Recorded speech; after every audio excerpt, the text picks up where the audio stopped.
So, I would like us to just chit-chat a little bit about what we think of this game. What do you guys think? I think as players, the interesting, like I noticed, I didn't notice till like halfway through this last round, but I was like, oh, the pictures in here are the items that we can find that Matt is like, here's the bone, here's the key, here's a torch, like it could be, and then it's like music. Yeah, the pictures that they load up at the back are they're all clues to things that you can find or things that you're going to deal with, which is really interesting. There's a lot of fun. The fact that you can just swap these out. Yeah, I thought that was a nice touch. That's a nice touch. I'm not sure if, because this is the extent of my experience with the game, but between the tutorial mission and then this first mission, it feels very formulaic. Oh yeah. But I'm curious what a different one would feel like. Yeah, I wonder if they vary that at all with future installments of the story. Yeah. There are 4 episodes to a story. How many like room things are there? There are, so there's these 4. We also saw the laboratory in the tutorial, and then there are. There's also the creepy courtyard. So there's 1, 2, 3, 4, 5 little rooms, plus the parlor, the hallway, and the staircase. Okay. The core game comes with the 4-episode A story, as well as a 4-episode B story, and then they have expansions. Okay. I would imagine that the replay value is not real strong on a mission you've already done, obviously. Yeah. I think the framework's there, though, that they could expand the concept. Yeah. It reminds me of House on Haunted Hill. Right? Yeah, and it wouldn't take much to add new events. You just need new of the the little cards that you slide in. You just need to get a few more of those. That's a whole other mission. I feel like there is the main body of the gameplay is investigation, and I feel like Autumn's power of just standing in the room and sensing things. Well, every time you used it, I was like, great, this is a great excuse for me to give you a hint to steer you guys in the right direction. As opposed to just a player asking you the hint. Okay. Yeah. Okay. Yeah. You could also kind of play with that and be like, okay, well then you have to roll the green die. Yeah, depending on how warm or cold, exactly. how cold you or hot hot or I am. cold. Yeah. There's a lot. I mean, it is basically Babby's first RPG. Yeah. So it's like it is a framework for whoever is in my seat to kind of decide how to steer you guys toward the story. But it's on rails. Like it is a set story. Yeah. There's not a lot of room for variety in there. Yeah, because this one, and I don't know if they're all the same, but this one was like, here's 3 different ways to beat the final encounter. And it laid them out for you, take your pick. Yeah. This little insert in here that I pulled out has 2 expansions already advertised. Mm-hmm. I imagine that those are probably another 4 episodes each, but I don't know. No, I like this. This is a pretty neat little little gimmick they got going with the pop-up stuff. I wasn't sure how it would work, but I like it. It's flexible, but it adds a little bit of escape room flair to it. Yeah. A little bit of exploring. Yeah, the fact that you physically have to look behind things is a really cool little thing for especially we always talk about the toy factor. To give you something to it's got for this to really strong toy gimmick for sure. The game is designed to be played with 2 to 5 players. We played it with a full group. If you've only got 2 people, the person who's playing as the player controls 2 characters, which is a little, I don't know. I'd probably say 3 players is your minimum. I will say, once you get up to the full size of this game board, you're running out of table space. I pulled out the stairs to make room for this. But we're also very deliberately doing it this way. Whereas we could go we could go this way, but then all of the players need to sit on one side of the table. Yeah, but that wouldn't be hard. With 4 players, you're going to need a fairly sizable table at that point. I could see this being a comfortable, on a large coffee table with everybody on the couch. Yeah. But then with your Because you don't need to be DM looking at it all the time, Yeah. I will say, you guys, Eric, I think, was the one who was doing the most of the poking around and looking at the stuff on the pop-ups. You guys did not do a ton of that, and that could be just because of the fact that where it is on the table, it's tough to see. It's hard, yeah. What else? I would love to see, since this is basically a tabletop role-playing game, I would love to see them come out with an expansion that lets you craft your own campaign. Oh, yeah. Like, I don't know, like stickers or something like that you can put on cards to slot into these things and just maybe like more templates or dry something, erase yeah. things or something. I don't know. It wouldn't be that hard to get like a printable template. Yeah. That just has these like things on it, and then you just fill it. You just you just draw your own pictures and slide them in. Yep. Yeah. You totally do that. Run your own whole campaign with all the stuff that I mean, you don't even need different pictures too. Like you could just you use can what make they've your got. what they've got. You could have little like riddles and stuff and have people like solve it. Like I feel like it's really flexible. Like if you put the work in on making a campaign. The pre-written campaigns and notes are a little bit tough to navigate, at least on your first game, I'll say.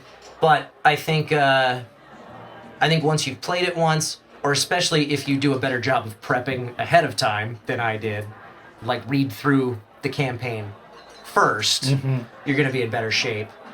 But I think it's a pretty solid little intro to role play. Yeah. It might be nice, like if you've got like younger kids, maybe. Because it's not. They say it's ages 14 and up, but they have to say that because if they do. But they also like there are a lot of notes in here that are like the players should all be old enough to read and write, and make sure that, especially if you've got younger players, that they're careful when they're opening things so that they don't rip them. Some of the doors. Yeah. I feel like 14, like 14 or down to like about maybe 12 or 11 would be a good start, especially like I could see this at like a theater camp or something. Yeah. And kids going ape for it. Right. But then at that same time, you would think that there would be room for a few more players if you're playing with that kind of crowd. Yeah.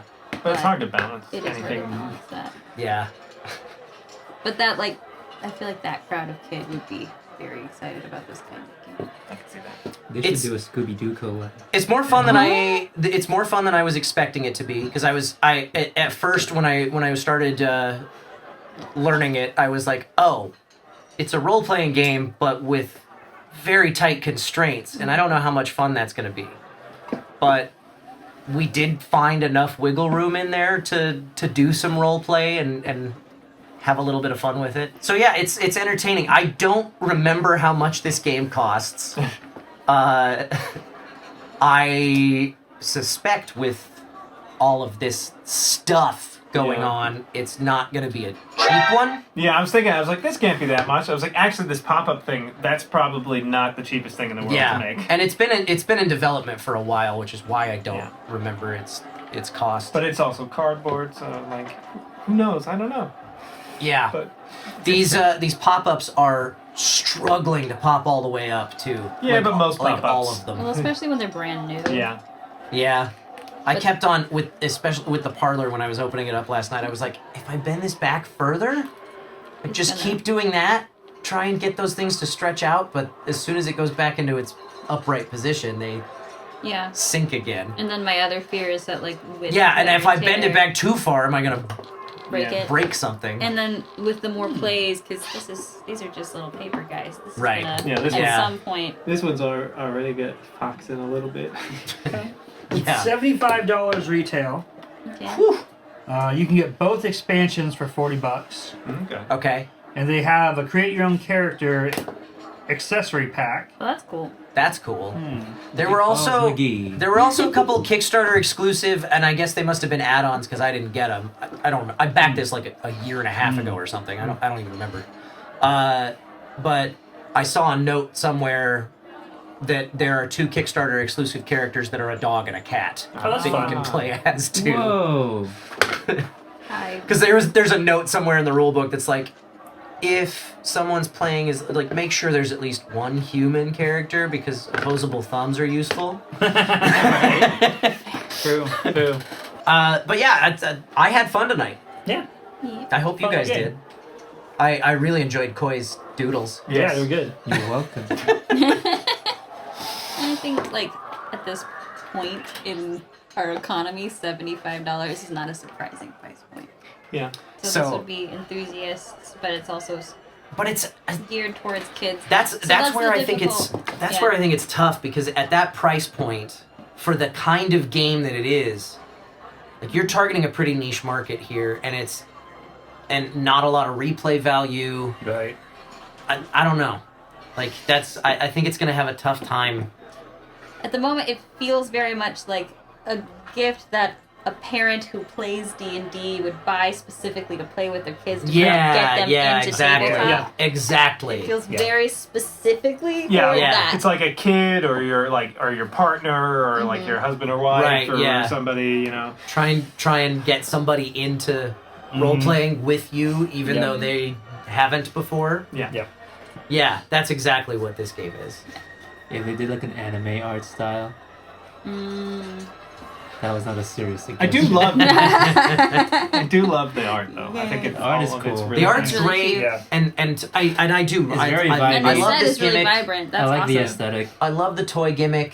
And I love how much of it is not wasted because it didn't come up in this run, but this carpet has symbols on it like Yeah. this one does. So there's just Yeah, like yeah. little things like that. It's that, all like, over the place. Yeah. I could see a lot of kids wanting, seeing this and wanting to play in it and wanting to get Yeah. wanting Yeah. to get down into it and get imaginative with it, but also those kids would immediately rip the out of Right? it. Yeah, because it's Yep. Yeah. it's paper. Yeah. It's not even really cardboard. It's Yeah, paper. it's like lit- this Yeah, is no. paper. this is thin stuff. Yeah. Yeah. I think So anything in there? the kids that would get a serious kick out of the toy-ness of this would absolutely destroy it. Yeah. Great table presence. As storyteller, you don't get to see any of it, really, because you're looking at the backs of all of Yeah, these things, yeah. Right. reading notes. But there are magnets in these to try and keep them together. I so noticed you can, that, so and that I you can liked slide that. everything I didn't together. realize that. Oh, they're magnet? Yeah. When They're I started- magnetized to stay together, When I which was is playing kind of with it nice. with the stairs, I noticed that, and I was Yeah. like, well, that feels pretty sturdy. Yeah. So that helps. Yeah, it's a cool one. It's just I think the demographic for who this is for It's a little is nutty. is a pretty narrow Yeah. scope, I think. But it was fun. Hey, thanks for hanging out. If you want to spend more time with us, do us a favor. Hit that like button, hit that subscribe button, and most importantly, head on over to twitch.tv/BNB Tabletop and give us a follow there.